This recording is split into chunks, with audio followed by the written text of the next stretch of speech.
Hello' everyone, আপোনালোকে চাই আছে আপোনালোকৰ আপোন চেনেল ইগল এডুকেশ্যন আৰু মই অজিত মহন্ত।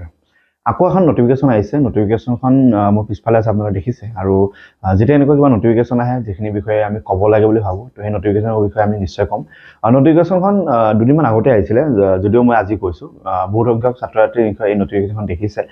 নটিফিকেশ্যনখন আহিছে IIT গুৱাহাটীৰ পৰা। তো IIT গুৱাহাটীৰ কিবা এটা ভেকেঞ্চি নটিফিকেশ্যন আহিছে। গতিকে খবৰটো মই আপোনাক দিওঁ। আপুনি যদি ভাবে কি আপোনাৰ কোৱালিফিকেশ্যন মিলিছে, আপোনাৰ বয়স মিলিছে, বা আপোনাৰ যদি ভাবে কি এপ্লাই কৰিব পাৰি, দেন আপুনি এপ্লাই কৰিব পাৰে। অ'কে, মোৰ দায়িত্ব হৈছে আপোনাক খবৰটো দিয়া। আৰু IIT গুৱাহাটীত যিখন নটিফিকেশ্যন ওলাইছে, নটিফিকেশ্যন আপোনালোকে দেখিছে। আৰু এই নটিফিকেশ্যনখনত কেইটামান ভেকেঞ্চি ইয়াত দেখুওৱা হৈছে। অ'কে, তো ভেকেঞ্চিখনৰ নাম্বাৰ 1 ভেকেঞ্চি হৈছে এছিষ্টেণ্ট ৰেজিষ্ট্ৰাৰ বুলি এটা আহিছে। ইয়াত পোষ্ট মাত্ৰ দুটা আছে, এটা জেনেৰেল আছে, এটা EWS আছে। আৰু ইয়াতে যোনটো লেভেল আছে, লেভেল 10। গতিকে এইটোৰ কোৱালিফিকেশ্যনটো মাষ্টাৰ ডিগ্ৰী কোৱালিফিকেশ্যন হয়। তো যিসকল ছাত্ৰ ছাত্ৰী আছে তেওঁলোকে চাব পাৰি, ইয়াত অকণমান এক্সপিৰিয়েঞ্চ লাগে। কিন্তু মই যিটো খবৰ দিব ওলাইছোঁ, সেইটো খবৰ হৈছে কি যিসকল আমাৰ ছাত্ৰ ছাত্ৰী আছে, যিসকলে গ্ৰেড 3 পৰীক্ষা দিয়ে, তেওঁলোকৰ বাবে এটা ভেকেঞ্চি আছে। আৰু সেই ভেকেঞ্চিটো হৈছে জুনিয়ৰ এছিষ্টেণ্ট। মই এইটোৰ বিষয়ে কাৰণেহে মই জাষ্ট আপোনালোকক ইনফৰমেশ্যন দিব আহিছোঁ। জুনিয়ৰ এছিষ্টেণ্টৰ বাবে নাম্বাৰ অফ পোষ্ট ওলাইছে 17টা। আৰু 17টা পোষ্ট ভগাই দিয়া হৈছে। জেনেৰেলত কিমানটা আছে, SC ST কিমানটা আছে ভগাই দিয়া হৈছে। আৰু এই পোষ্টটো অকণমান কিবা চেঞ্জ হ'ব পাৰে বুলি তেওঁলোকে মেনশ্যন কৰিছে। অ'কে, আৰু ইয়াতে আমি যদি চাব যাওঁ, ইয়াতে যোনটো পে লেভেল আছে, এইটো 3 লেভেল আছে। আৰু ইয়াত যোনটো বয়সটো মেক্সিমাম 27 ইয়াৰ্ছ হ'ব লাগিব। অ'কে, আৰু ইয়াত কোৱালিফিকেশ্যনটো মেনশ্যন কৰা আছে কি বেচেলৰ ডিগ্ৰী লাগিব আৰু কম্পিউটাৰৰ নলেজ লাগিব। গতিকে এই যিটো ভেকেঞ্চি দেখিছে আপোনালোকে, তো ভেকেঞ্চিৰ সংখ্যাটো চাই লৈ অনুমান নকৰিব যে কম পষ্ট, বা জেনেৰেলত 4টা পষ্ট, STত এটা পষ্ট, গতিকে মই এপ্লাই কৰিলে কি হ'ব, মই আপোনাৰ এটা পষ্ট লাগে আপোনাক। সেই মনোভাৱটো আপোনাৰ মনৰ পৰা ওলাই দিয়ক। আপুনি যদি ভাবে যে আপোনাৰ বেচেলৰ ডিগ্ৰী আছে, নলেজ কম্পিউটাৰ আছে, যদি আপুনি গোটেইখিনি প্ৰচেছ মিলে, তেন্তে আপুনি ইয়াত এপ্লাই কৰিব পাৰে। জুনিয়ৰ এছিষ্টেণ্টৰ 17টা পোষ্ট আছে। আৰু এই নটিফিকেশ্যনখনৰ 2 নম্বৰ পেজ এটা আছে। ইয়াতে অকণমান details general terms and condition লিখা আছে।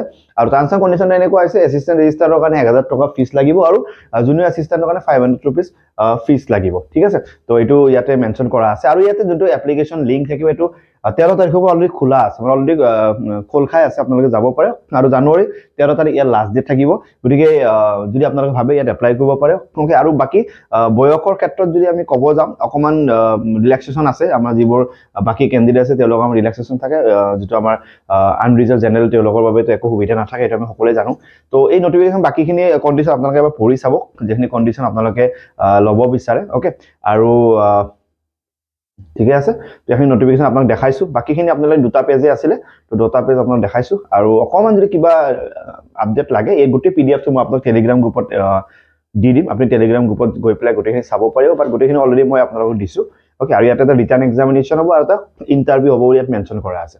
ইয়াতে ৰিটাৰ্ণ এক্সামিনেশ্যন হ'ব, আৰু এটা ইণ্টাৰভিউ হ'ব ইয়াতে। অ'কে, তো ৰিটাৰ্ণ এক্সামিনেশ্যন আপুনি পাছ কৰিব লাগিব, তাৰপিছত ইণ্টাৰভিউত আপুনি বহিব লাগিব।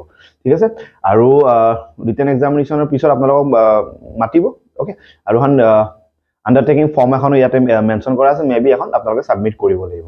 তো যিসকলে যদি এপ্লাই কৰিব বিচাৰে জুনিয়ৰ এছিষ্টেণ্টৰ বাবে, তেন্তে আপোনালোকে এপ্লাই কৰিব পাৰে। লিংক অলৰেডি অপেন হৈ আছে। জানুৱাৰী 13 তাৰিখলৈকে লিংকটো খুলি থাকিব। বেচেলৰ ডিগ্ৰী লাগিব, কম্পিউটাৰ এডুকেশ্যন লাগিব। গতিকে আপোনালোকে যদি বিচাৰে, ইয়াতে আপুনি এপ্লাই কৰিব পাৰে। গতিকে ইনফৰমেশ্যন দিছোঁ IIT গুৱাহাটীৰ। আপুনি তেওঁলোকৰ ৱেবছাইটত যাব। ৱেবছাইটত গৈ পেলাই আপুনি ধুনীয়াকৈ লগ ইন কৰিব, বা আপোনাৰ নতুনকৈ ৰেজিষ্টাৰ কৰিব। কৰি পেলাই তাৰ অনলাইন এপ্লিকেশ্যন বুলি আপোনাৰ ডিটেইলছ আহিব, যোনটোৰ কাৰণে আপুনি এপ্লাই কৰিব বিচাৰে। সেই লিংকটো ক্লিক কৰিব।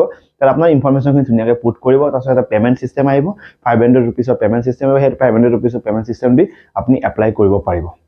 ঠিক আছে, আৰু ইয়াতে এক্সামৰ একো ডেট বা একো ডিটেইলছ ইয়াতে মেনশ্যন কৰা নাই। আৰু PDFটো সম্পূৰ্ণভাৱে আপোনালোকে চাই তেওঁলোকৰ ৱেবছাইটত গ'লে সম্পূৰ্ণ PDFটো এবাৰ পঢ়ি চাব ভালকৈ। টাৰ্মছ এণ্ড কণ্ডিশ্যন পঢ়ি চাব। অন্যথা নপঢ়াকৈ আপুনি এপ্লাই নকৰিব। টাৰ্মছ এণ্ড কণ্ডিশ্যন পঢ়ি চাব, কি লাগিব আৰু কিবা বেলেগ বস্তু লাগিব নেকি। যদি 1 নম্বৰ প্ৰশ্ন যেনেকৈ এক্সপিৰিয়েঞ্চ লাগে, জুনিয়ৰ এছিষ্টেণ্টৰ কাৰণে কোনো এক্সপিৰিয়েঞ্চৰ কথা বাৰু ইয়াত মেনশ্যন কৰা নাই। গতিকে মই ভাবোঁ সকলো ছাত্ৰ ছাত্ৰী এপ্লাই কৰিব পাৰিব।